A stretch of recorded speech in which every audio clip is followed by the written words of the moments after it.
There is something deeply human about our desire to see things as they truly are.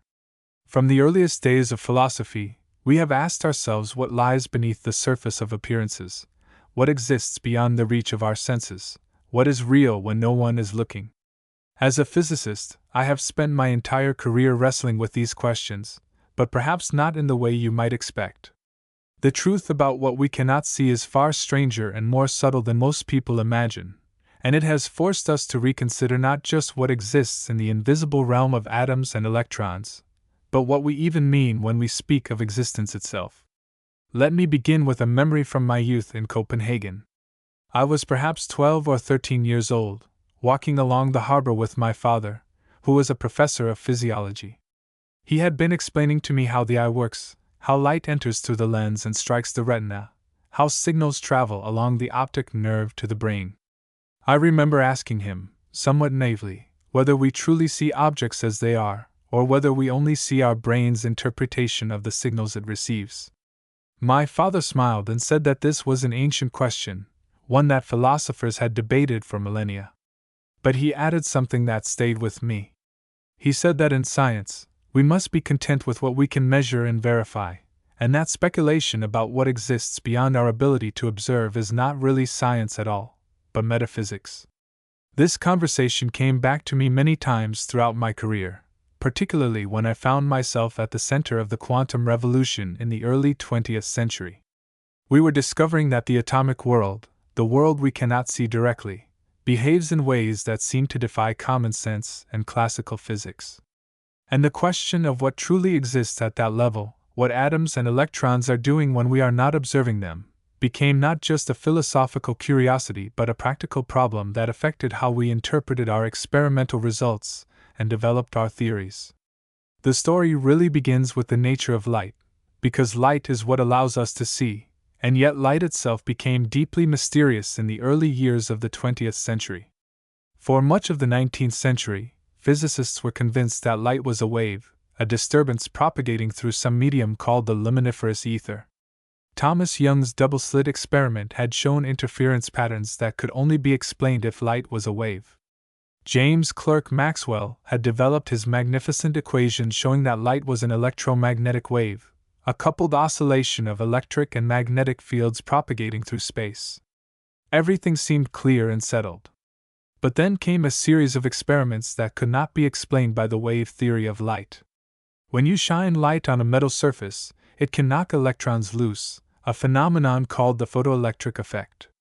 The classical wave theory predicted that if you made the light brighter, more intense, you would give the electrons more energy, and they would be ejected with higher velocities. But this is not what happens. Instead, the energy of the ejected electrons depends only on the frequency of the light, its color, not its intensity. You can make the light as bright as you like, but if the frequency is too low, no electrons are ejected at all. And when you increase the frequency above a certain threshold, the electrons suddenly start coming out, and their energy increases with the frequency, not the intensity. Albert Einstein explained this in 1905 by proposing that light, despite all the evidence for its wave nature, also behaves as if it is made of discrete particles, which we now call photons. Each photon carries an energy proportional to the frequency of the light, and when a photon hits an electron in the metal, it transfers all its energy at once, like a collision between billiard balls. This explained the photoelectric effect perfectly, but it created a profound puzzle. Is light a wave or a particle? How can it be both? This wave-particle duality, as we came to call it, was not limited to light.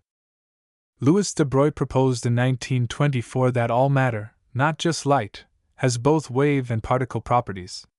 Electrons, which everyone had thought of as tiny particles, should also behave as waves under the right circumstances. And indeed, experiments soon confirmed that electrons could produce interference patterns just like light waves, provided you set up the experiment appropriately. Now, here is where the truth about what we cannot see becomes truly strange. When we perform a double-slit experiment with electrons, sending them one at a time through two narrow slits, each individual electron is detected as a point, a localized particle hitting a screen at a specific location. We might think, quite reasonably, that each electron must be going through either one slit or the other, that it has a definite path even if we do not observe it.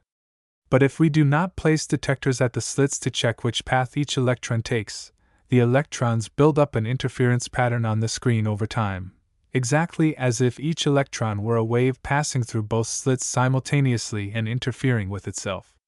The interpretation that seems most natural to our classical intuitions is that the electron really does go through one slit or the other, we just do not know which, and somehow the statistics of many electrons create the interference pattern.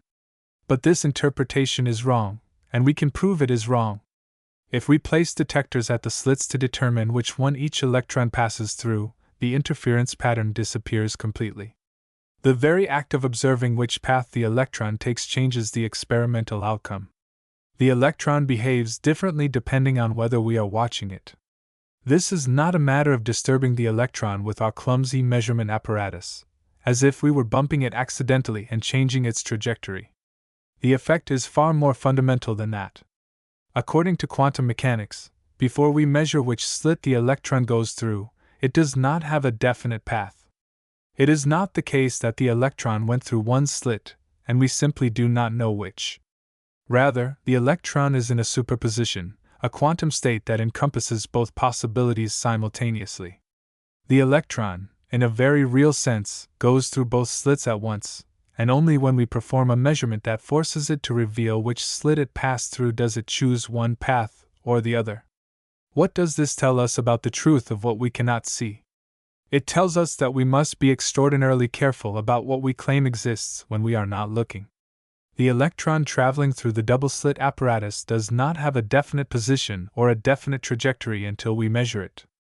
Before measurement, it is described by a wave function, a mathematical object that encodes probabilities for different possible outcomes.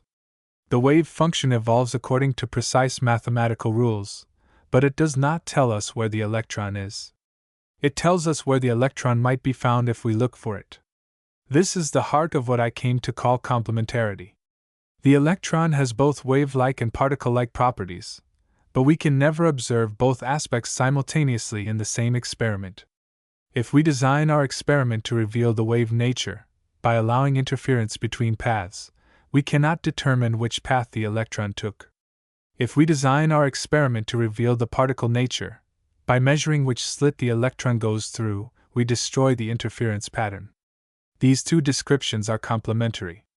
Both are necessary for a complete understanding of the electron, but they are mutually exclusive in any given experimental situation. I argued, and I still believe, that it is meaningless to ask what the electron is doing when we are not observing it. This is not because we lack knowledge or because we have not developed sufficiently sophisticated theories. It is because the question itself is based on inappropriate assumptions about the nature of reality at the quantum level. Physics is about what we can measure and predict. If we cannot, even in principle, observe a particle's position and momentum simultaneously with perfect precision, then it is not the case that the particle has definite position and momentum that we simply cannot access. Rather, these properties do not exist in definite form until we perform a measurement that brings them into being. I know this sounds radical, perhaps even mystical, but it is the only interpretation that is fully consistent with the mathematical formalism of quantum mechanics and the experimental results. Werner Heisenberg's uncertainty principle makes this clear. The principle states that the product of the uncertainties in position and momentum must be greater than or equal to a certain minimum value related to Planck's constant. This is not a statement about measurement limitations. It is not saying that the particle has definite position and momentum, but we cannot measure both accurately. It is saying that position and momentum cannot both have definite values at the same time.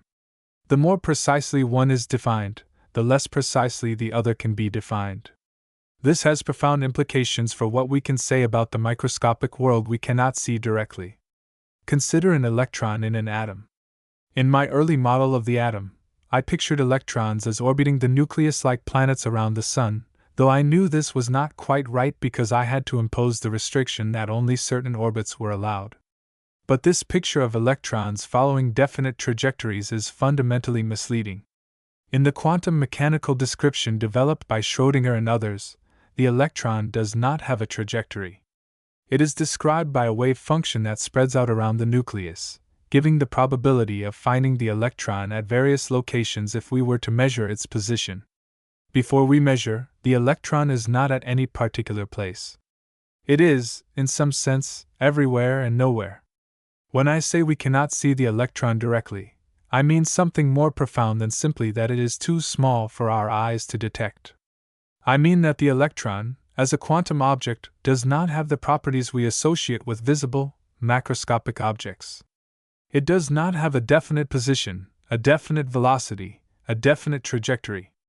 These classical properties only emerge when we perform measurements that force the electron to manifest one aspect or another of its quantum nature. Let me tell you about my discussions with Albert Einstein on these matters, because they illuminate the fundamental question of what we can know about what we cannot see. Einstein was deeply troubled by the probabilistic nature of quantum mechanics. He felt that a complete theory of physics should tell us what is really happening in nature, not merely predict the outcomes of measurements with statistical probabilities. He believed that quantum mechanics must be incomplete, that there must be some deeper level of description, some hidden variables that determine the actual positions and momenta of particles, with quantum mechanics merely reflecting our ignorance of these hidden realities. Einstein proposed a thought experiment to challenge my views. Imagine, he said, that we have a particle in a box, and the wave function tells us there is a 50% probability of finding it in the left half of the box and 50% in the right half. Now, suppose we very quickly insert a partition down the middle of the box, dividing it into two separate chambers. Then we carry one chamber to Copenhagen and the other to Berlin. When we open the chamber in Copenhagen and find the particle there, we instantly know that the chamber in Berlin is empty, even though the two chambers are now far apart. How can measuring in Copenhagen instantaneously affect what is in Berlin? Surely, Einstein argued, the particle was really in one chamber or the other all along, and we simply did not know which until we looked. My response was that Einstein was smuggling in classical assumptions that do not apply to quantum systems. Before we open either chamber, the particle is not in Copenhagen and not in Berlin. It is in a quantum superposition that encompasses both possibilities. The wave function describes this superposition, and it extends over both chambers. When we open the chamber in Copenhagen and perform a measurement, we force the quantum system to choose one possibility or the other.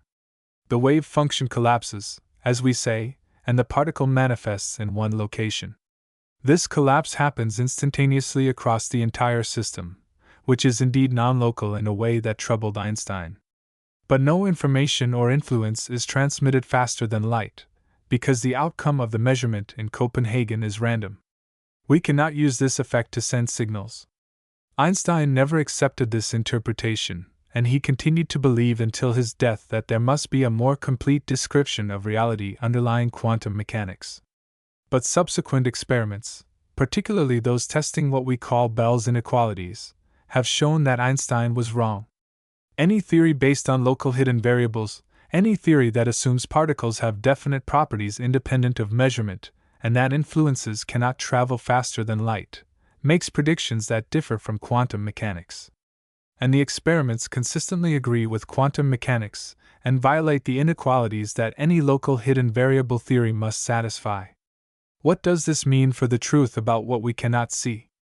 It means that the microscopic world truly is fundamentally different from the macroscopic world we experience directly. It means that particles do not have definite properties until we measure them. It means that reality at the quantum level is irreducibly probabilistic and non-local in certain respects. It means that we cannot maintain the classical picture of nature as a collection of objects with definite properties that exist whether we observe them or not. But I want to emphasize that this is not a failure of physics or a confession of ignorance. It is a deep insight into the structure of reality. We have learned that nature at its most fundamental level operates according to principles that are foreign to our everyday experience. The quantum world is not simply the macroscopic world made smaller. It is genuinely, qualitatively different. And recognizing this difference, accepting that we must abandon certain classical intuitions, is essential for understanding modern physics. Let me give you another example that illustrates the peculiar nature of what we cannot see. Consider the spin of an electron. Spin is a quantum property that has no real classical analog, though we use the word spin because it behaves mathematically somewhat like angular momentum. An electron can have spin up or spin down along any axis we choose to measure. But here is the key point: before we measure the spin, the electron does not have a definite spin direction. It is in a superposition of spin up and spin down. Now, suppose we measure the spin along the vertical axis and find spin up. The electron now definitely has spin up along the vertical axis. But if we immediately measure the spin along the horizontal axis, we will find either spin left or spin right with equal probability. And if we then measure the vertical spin again, we once more find spin up or spin down with equal probability. The second measurement along the horizontal axis has erased the information from the first measurement. The electron does not have definite spin along all axes simultaneously.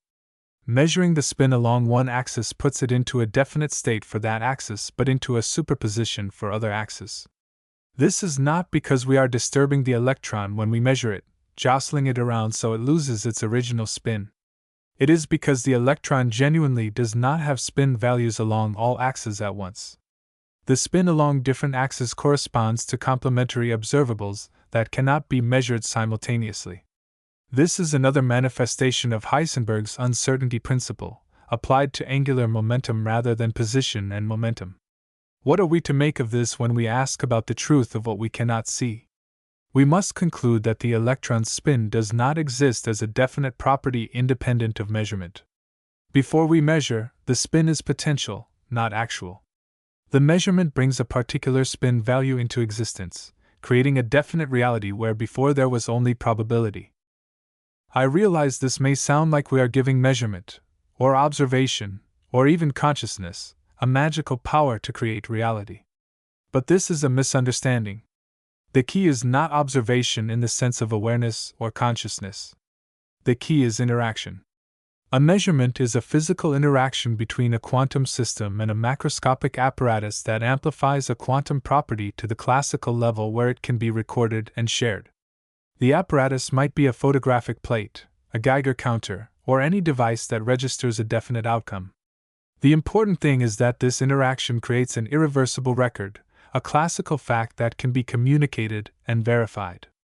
The quantum to classical transition, the boundary between the microscopic world where superposition reigns and the macroscopic world where objects have definite properties, remains one of the deepest questions in physics. We know that large, complex systems with many degrees of freedom interacting with their environment undergo what we call decoherence, a process that suppresses quantum superpositions and makes the system behave classically. This helps explain why we do not see quantum weirdness in everyday objects. But the precise nature of this transition, and whether there is a fundamental boundary or merely a gradual crossover, is still debated. What I am confident about is that we cannot naively extend our macroscopic intuitions to the microscopic world. We cannot assume that atoms and electrons and photons are simply very small versions of the objects we see around us, with definite positions and velocities and other properties that exist whether we observe them or not. The truth about what we cannot see is that it does not conform to our expectations based on what we can see. This has epistemological implications that go beyond physics. It tells us something about the nature of knowledge itself. In classical physics, we imagine that we are uncovering facts about a world that exists independently of our observations. We are discovering properties that were there all along, just hidden from view. But quantum mechanics suggests a different picture. In the quantum realm, our observations do not merely reveal pre-existing properties. They participate in bringing those properties into definite existence. Knowledge and reality are intertwined in a way that classical physics never anticipated. I do not mean to suggest that reality is purely subjective or that we create the world through our thoughts. The outcomes of quantum measurements are constrained by the laws of quantum mechanics. The probabilities are objective and calculable. Different observers performing the same experiment will get consistent results. There is a real, objective quantum world out there. But that world is not made of objects with definite classical properties. It is made of wave functions, superpositions, entanglements, quantum correlations. It is a world of potentialities that become actualities through measurement. This view, which I developed through many years of thought and discussion with colleagues like Heisenberg, Pauli, and others at my institute in Copenhagen, came to be known as the Copenhagen interpretation of quantum mechanics. It emphasizes the role of measurement, the importance of complementarity, and the idea that quantum mechanics is fundamentally about predicting the outcomes of experiments rather than describing an observer-independent reality. Not everyone accepts this interpretation, of course. There are other ways of thinking about quantum mechanics that attempt to restore some form of underlying reality, such as the many worlds interpretation where every quantum measurement causes the universe to split into multiple branches, or pilot wave theories that include hidden variables guiding particles along definite trajectories. These alternatives are mathematically consistent and make the same predictions for experimental outcomes. But I have always felt they introduce unnecessary complications to avoid accepting what quantum mechanics is plainly telling us, that the microscopic world is fundamentally probabilistic and complementary, and that measurement plays an irreducible role in quantum theory. The truth about what we cannot see, then, is not that there is some definite reality down there at the atomic level that we simply cannot access because our instruments are too crude or our knowledge is incomplete. The truth is that reality at that level does not have the character we expect based on our macroscopic experience. Particles do not have trajectories.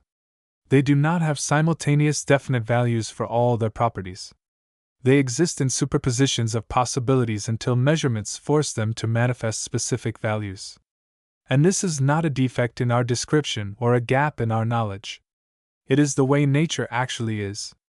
I spent many afternoons in my institute in Copenhagen, walking and talking with young physicists from all over the world who came to work with me.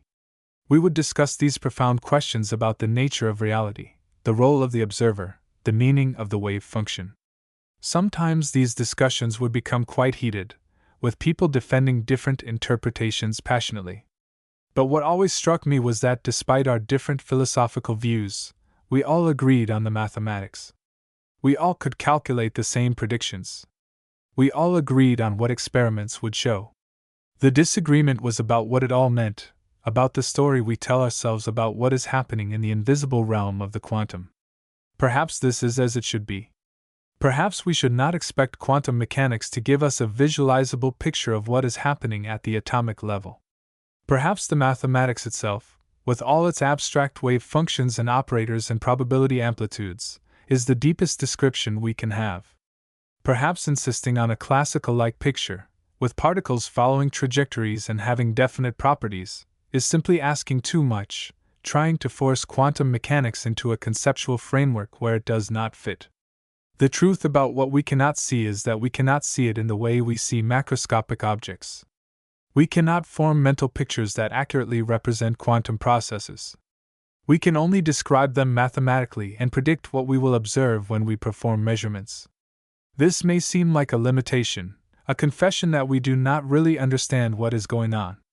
But I prefer to think of it as a liberation, a recognition that nature is richer and stranger than our imaginations, that reality at its deepest level transcends our ability to visualize it in familiar terms. And yet, quantum mechanics works. It works astonishingly well. We can predict atomic spectra, chemical bonding, the behavior of semiconductors and lasers and superconductors, all with extraordinary precision. We have built entire technologies based on quantum mechanics that have transformed our world. This practical success suggests that even though we cannot see or visualize the quantum world in a simple way, we have genuinely understood something profound about its nature. When I look back on my life in physics, on all the debates and discussions and discoveries, I am struck by how the question of what we cannot see has evolved. It began as a question about atoms and electrons, about the invisible constituents of matter. But it became a question about the nature of reality, about what we mean by existence, about the relationship between observer and observed, about the limits of knowledge and visualization. The truth about what we cannot see is not just a fact about size or scale. It is a profound insight into how nature works at its most fundamental level, and it required us to abandon many cherished assumptions about reality that seemed self-evident based on our everyday experience. This is both humbling and exhilarating. Humbling because it shows that our intuitions, shaped by evolution and experience in the macroscopic world, are not reliable guides to the microscopic realm. Exhilarating because it shows that by carefully following experimental evidence and mathematical logic, we can discover truths about nature that transcend our limited imaginations. We can know things about the invisible world, even if we cannot see or visualize them in the ordinary sense. The truth about what we cannot see is that it is quantum, probabilistic, complementary, and profoundly strange.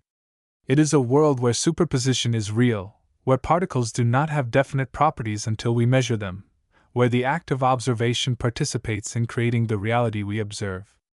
This is not mysticism or vague philosophy. It is physics, grounded in rigorous mathematics and confirmed by countless experiments. And accepting this truth, strange as it may be, is the key to understanding the atomic and subatomic world that underlies everything we can see. Claude is AI and can make mistakes. Please double-check responses.